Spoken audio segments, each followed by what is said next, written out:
গান বাজাচ্ছে, এ হালখাতা কে করে এক গান বাজানো মানে আর শুনতে চাচ্ছে না, কথা ঠিক কিনা? কিন্তু কোরআন যত তেলাওয়াত করবে ততই তার অন্তরের ভিতরে জাযবা পয়দা হবে, ততই তার অন্তরের ভিতরে ঈমানী শক্তি পয়দা হবে। বলেন সুবহানাল্লাহ। খ্রিস্টান পাদ্রী বলতেছে, হ্যাঁ এই কথাটাও বড় পছন্দ হলো, মেনে নিলাম। এরপরে বলতেছেন খাদ্য খাবে কিন্তু পায়খানা হবে না, এটা তো কখনো মানিয়ে নেওয়া যায় না।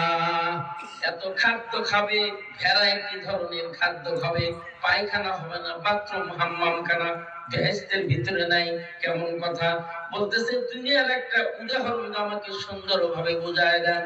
তখন হযরতে জনায়েব বাগদাদী রাহমাতুল্লাহ আলাইহি বলতেছেন, রে খ্রিস্টান পাদ্রী শুনুন, আপনি যখন মায়ের উদরের ভিতরে ছিলেন, আমরাও তো মায়ের উদরের ভিতরে ছিলাম।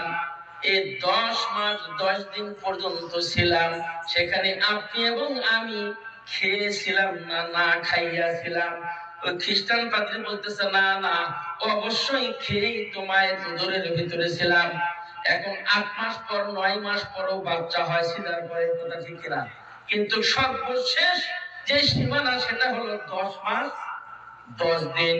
বলতেছে আপনি যখন আপনার মায়ের উদরের ভিতরে 10 মাস 10 দিন পর্যন্ত খেয়েছিলেন, আপনি বলতেছেন আমাকে উত্তর